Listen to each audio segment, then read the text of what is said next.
Marcus Aurelius, known as one of Rome's last good emperors, lived in turbulent times, both politically and personally. Ruling a vast empire like the Roman one, facing constant threats of war, and dealing with economic and social difficulties would be an immense burden for any leader. However, in addition to these external challenges, Marcus faced an internal battle: how to maintain his peace of mind amidst the constant presence of difficult people.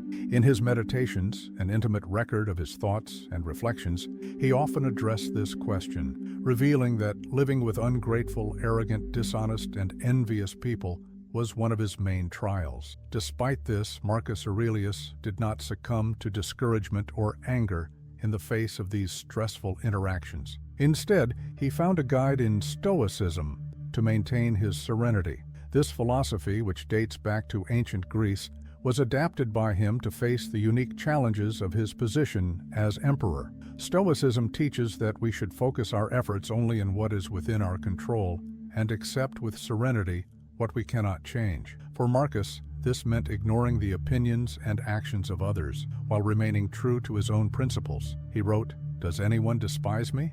That's his problem. Mine is not to do or say anything despicable. Someone hates me, that's their problem. Mine is to be patient and friendly with everyone, even them, and to be ready to show their error, but not in a spiteful way or to show off, but in an honest and fair way." This approach reveals the essence of Stoic philosophy, the pursuit of virtue above all else. For Marcus, the behavior of others should never determine his own. He understood that by reacting negatively to the attitudes of others, he would be ceding control of his own life to them. Instead, he chose to maintain his dignity, his patience, and his sense of justice, even when confronted with toxicity and negativity. He knew that the key to a virtuous life was to focus on what was within his reach, rather than wasting energy trying to change what he couldn't control. In addition, Marcus Aurelius believed deeply in the interconnectedness between people. He recognized that in order for society to function harmoniously, it was essential for individuals to consider each other's needs and well-being.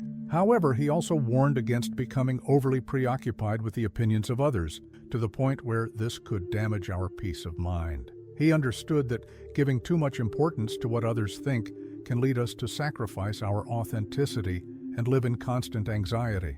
This lesson is incredibly relevant today. We live in an age where social media amplifies our interactions and often exposes us to constant criticism and judgment. It's easy to feel put down by negative comments or differing opinions, especially in a world as polarized as the one we live in today. Heated discussions about politics, religion, and other sensitive topics often result in offenses and personal attacks. However, as Marcus Aurelius teaches us, allowing these opinions to affect us is our choice. He reminds us that we are only responsible for our own actions and thoughts, and that reacting emotionally to the behavior of others only takes us further away from a balanced and virtuous life. Even though he was the most powerful man in the world at his time, Marcus Aurelius recognized that his power had limits. He couldn't control the opinions or actions of even the people closest to him, and he understood that getting hurt for doing so was irrational. This insight is especially powerful because it shows that, regardless of our position in society, we all face the same dilemma. How do we deal with what is out of our control? For Marcus, the answer lay in accepting these limitations calmly and focusing on what really mattered, living a life guided by virtue, wisdom, and justice. Stoicism teaches us to separate what we can control from what is beyond our reach. This simple but profound distinction can transform the way we face life's challenges. When we stop worrying about what others think or do, we gain the freedom to focus on our own growth and our own values. As Marcus Aurelius wrote, "You have power over your mind, not over external events. Realize this, and you will find strength." Today, this Stoic wisdom is more relevant than ever.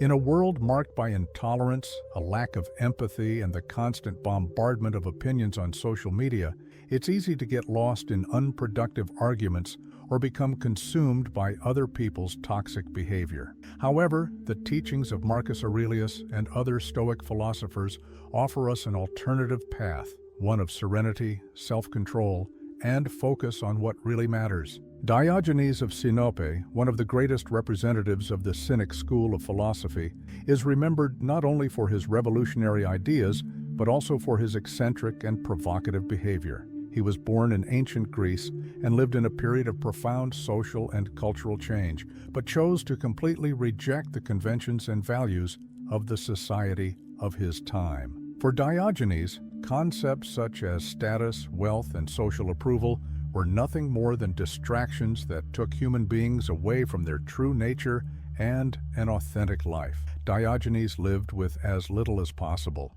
reducing his existence to what was essential. The story is famous that on seeing a boy drinking water with his hands, Diogenes threw away his bowl, saying, "That boy has taught me that I am still carrying something unnecessary."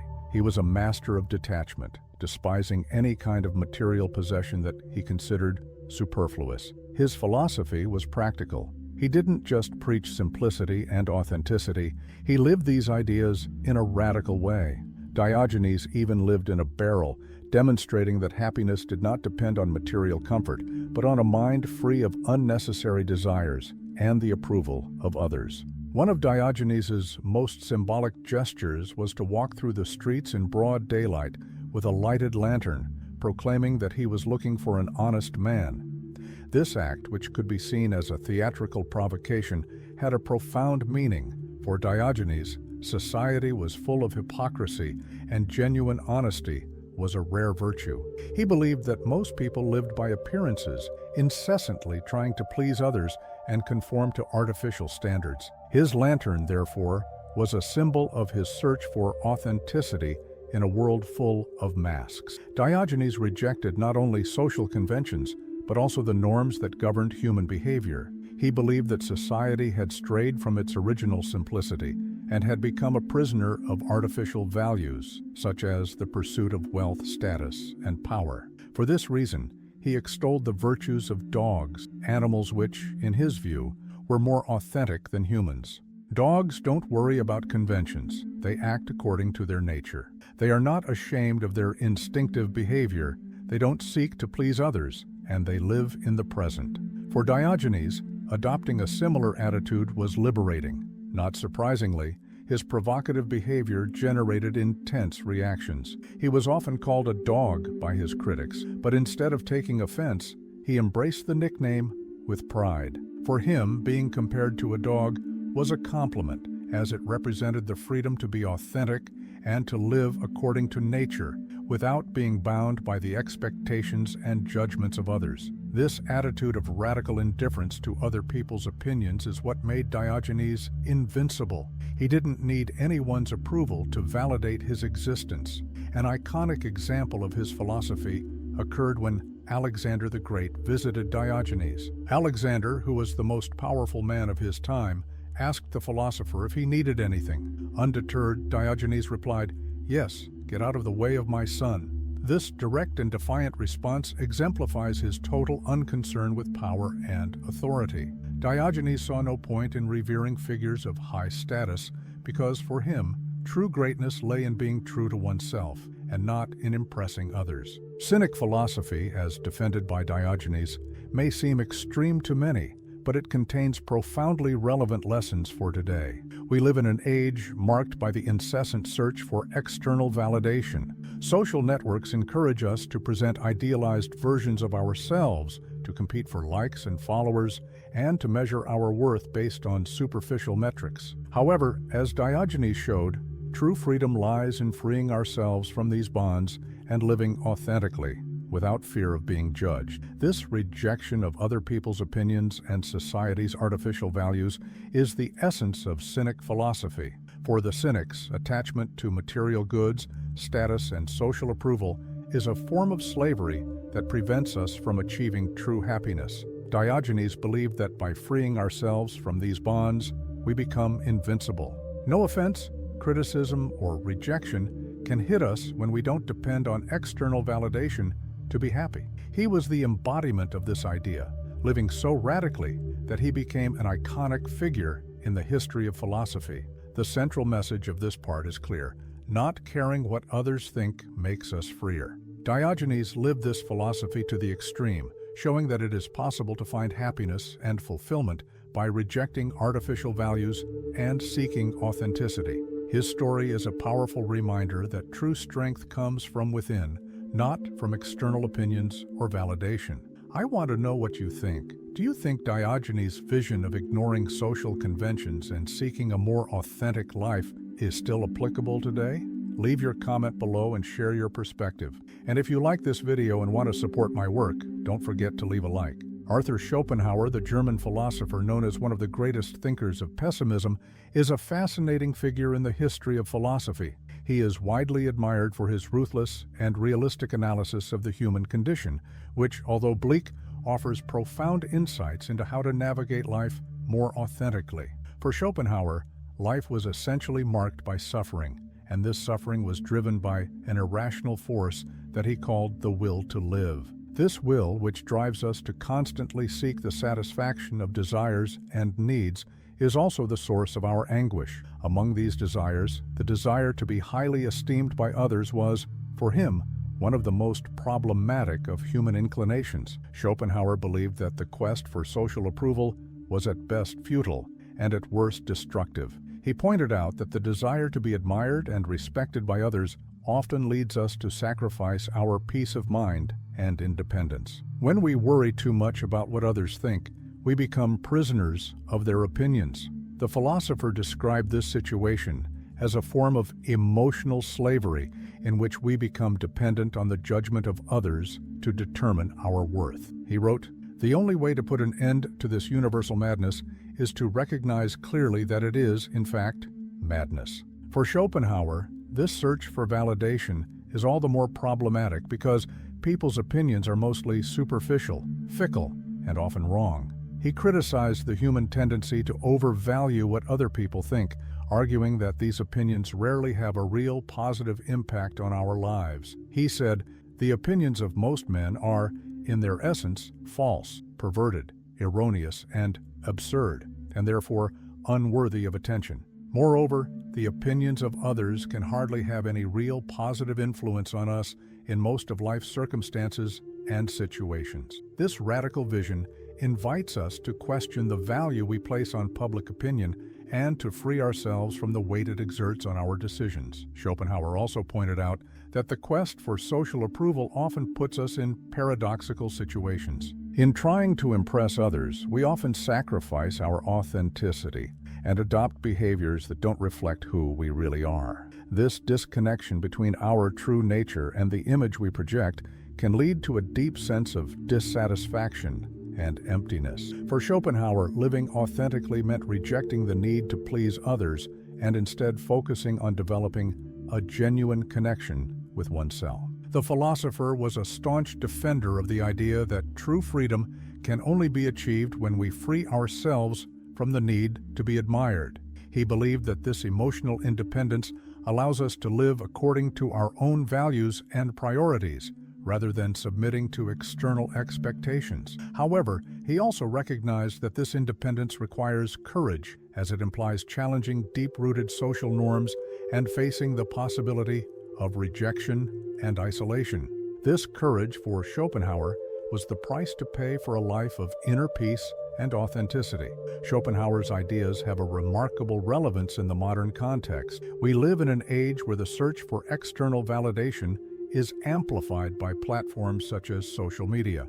The need to appear successful, interesting, and popular online can easily lead us to neglect our true needs and values. Schopenhauer reminds us that the momentary approval we seek on social media is ephemeral and that dependence on it makes us emotionally vulnerable. He challenges us to look inside ourselves and find a sense of worth that doesn't depend on other people's likes, shares, or comments. In addition, Schopenhauer offers a comforting perspective for those who feel overwhelmed by the pressure to live up to other people's expectations. He reminds us that other people's opinions are rarely as important as they seem, and that, in the end, we are the ones who give them power. By reducing the importance we attach to the judgment of others, we can regain control over our own lives and focus on what really matters, our personal growth and well-being. Schopenhauer's approach is closely connected to the Stoic tradition, which also emphasizes the importance of focusing on what is under our control. Like the Stoics, Schopenhauer believed that inner peace can only be achieved when we accept that we cannot control the actions or opinions of others. He invites us to redirect our energy towards developing our own virtues, rather than trying to please or impress those around us. The main idea of this part is to explore how Schopenhauer warns us against the futile search for external approval and how he encourages us to adopt a more authentic and independent life. His philosophy is an invitation to free ourselves from the bonds of other people's judgment and to find our inner strength. This lesson, although rooted in pessimism, offers a path to a fuller and more satisfying life. Now, I want to know what you think about this. Do you agree with Schopenhauer's view that seeking the approval of others is a form of emotional slavery? Or do you think that the desire to be admired can, in some situations, be a positive force? Leave your comment below, and don't forget to leave a like if you like the video. This helps me to continue creating content like this and to reach more people interested in deep philosophical reflections. Let's keep exploring the ideas of these great thinkers together. Ralph Waldo Emerson, one of the greatest exponents of American transcendentalism, is widely recognized for his defense of individuality and independent thought. He dedicated much of his work to the idea that each person possesses a unique inner light, a kind of divine guidance which, if followed, can lead to a full and authentic life. For Emerson, trusting this inner voice was essential to living genuinely and avoiding the trap of conforming to other people's expectations. In his famous essay, Self-Reliance, he writes, "Imitation is suicide." By this, he meant that by trying to imitate others and adjust to society's standards, we kill our own essence, sacrificing our unique potential in exchange for superficial approval. Emerson saw conformity as one of the greatest enemies of authenticity. For him, society often represses originality and rewards mediocrity, encouraging people to follow safe and predictable paths instead of exploring their true nature. He believed that in order to live meaningfully, it was necessary to resist the pressure to conform to what is expected and instead trust our own intuition and experience. He wrote, "Trust yourself. Every heart vibrates to that iron string." For Emerson, this trust in oneself was the key to finding purpose and fulfillment, as it allowed each person to follow the path that resonated most with their soul. This emphasis on individuality is closely linked to the idea that the opinions of others are often inconsistent and unreliable. Emerson argued that the judgments of others are shaped by superficial and temporary factors, such as fads and personal interests, and therefore should not be taken too seriously. He described public opinion as something that dresses and undresses as the wind blows and the newspaper directs. For him, to live according to the standards imposed by others is to abdicate our own autonomy, leaving us at the mercy of external forces that have no real commitment to our well-being. Emerson believed that each person is a unique manifestation of the divine, with experiences and purposes that cannot be fully understood by anyone other than themselves. He saw this uniqueness as a source of power and freedom, as it allows us to create our own values and live according to our own vision of what is meaningful. This idea is at the heart of his concept of spiritual self-reliance, which invites us to seek guidance within ourselves rather than relying on external validation. In doing so, Emerson challenges us to be courageous and to face the criticism and misunderstandings that inevitably arise when we depart from established norms. This approach was deeply influential for Friedrich Nietzsche, who developed the idea of the Übermensch, or Superman, in his work Thus Spoke Zarathustra. Nietzsche saw the Superman as someone who transcends conventional values and creates his own principles, living courageously and authentically. For him, humanity is in a state of transition, like a rope stretched between the animal and the Superman, and it is up to each individual to choose whether to remain bound by convention or embark on a journey of self-overcoming. Nietzsche was critical of the so-called herd mentality, which he saw as a human tendency to seek comfort in conformity and avoid the risks of being different. He believed that this mentality, while offering a temporary sense of security, also limited our potential and prevented us from achieving a truly meaningful life. He described the last man as the opposite of the Superman, a conformist individual who lives only to seek immediate pleasures and avoid discomfort without ever challenging himself or questioning prevailing values. For Nietzsche, the only way to escape this mediocrity was to embrace the courage and effort needed to create an authentic life, even if it meant facing rejection and incomprehension from others. This journey of self-overcoming for both Emerson and Nietzsche requires us to abandon the need to please everyone. Both philosophers recognized that living authentically often means challenging norms and facing criticism, but they also believed that this was the only way to achieve a full and meaningful life. They encourage us to embrace our uniqueness and pursue a purpose that resonates deeply with our own soul, rather than conforming to external expectations. As we reflect on the ideas of Emerson, Nietzsche, Schopenhauer, and Diogenes, we can identify a common theme. The freedom to be authentic and independent depends on our ability to ignore the opinions of others and trust our own judgment. These philosophers, each in their own way, offer us tools to resist external pressures and live according to our own values. Whether through Diogenes' radical detachment, Schopenhauer's enlightening pessimism, Emerson's spiritual confidence, or Nietzsche's quest for self-overcoming, we learn that the path to authenticity is often challenging but deeply rewarding. Reinforcing the lessons learned so far, it is clear that the act of ignoring the opinions of others is not only a way of preserving our peace of mind, but also a strategy for living more authentically and meaningfully. By trusting our own intuition and freeing ourselves from external expectations, we open up space to explore our true potential and create a life in line with our deepest values. This is the essence of the philosophy we explore today, and it offers us a powerful reminder that true freedom begins within ourselves. If you enjoyed the video and found the content useful, don't forget to leave a like. This helps the channel reach more people interested in this type of reflection. And if you know someone who is struggling to find their own way or who could benefit from these ideas, please share this video with them.